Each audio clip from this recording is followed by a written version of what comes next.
இந்த சங்கீதம் 114 படிக்கும்போது ரொம்ப ஆச்சரியமாக இருந்தது, அதே நேரத்தில் மகிழ்ச்சியாக இருந்தது. அது என்னன்னு உங்களோட ஷேர் பண்ணுறேன்.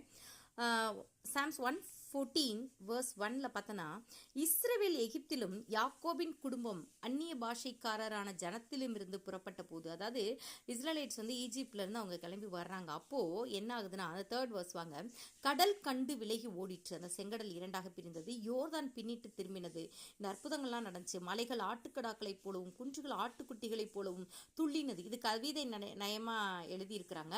ஏன்னா அந்த மலைகள் குன்றுகள் இதுல இருந்தெல்லாம் தண்ணீர் பாய்ந்தது அப்படின்றத நம்ம பார்க்கிறோம்.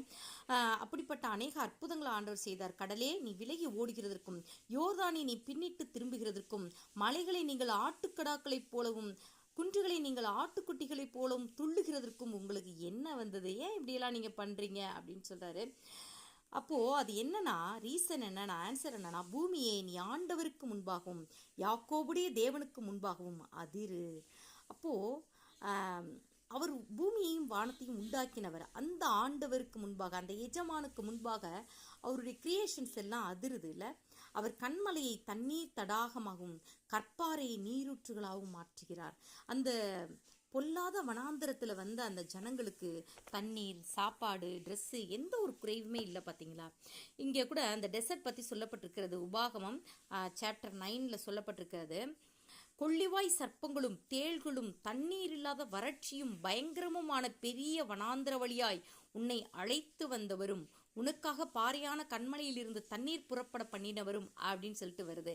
இன்னும் பாருங்களேன், மன்னாவினால் வானத்திலே வனாந்தரத்திலே உன்னை போஷித்து வந்தவருமான உன் தேவனாகிய கர்த்தரை நீ மறவாத அப்படிங்கிறாரு.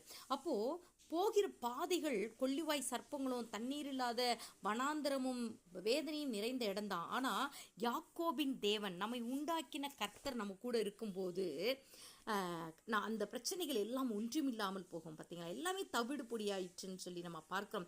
அது மாதிரி தேவ பிரசன்னத்தினால மலைகள் துள்ளினது, லிட்டரலாகவே துள்ளினது என்று சொல்லி வேதம் சொல்கிறது. பூமி அதிர்ச்சி உண்டானதுன்னு வேதம் சொல்கிறது.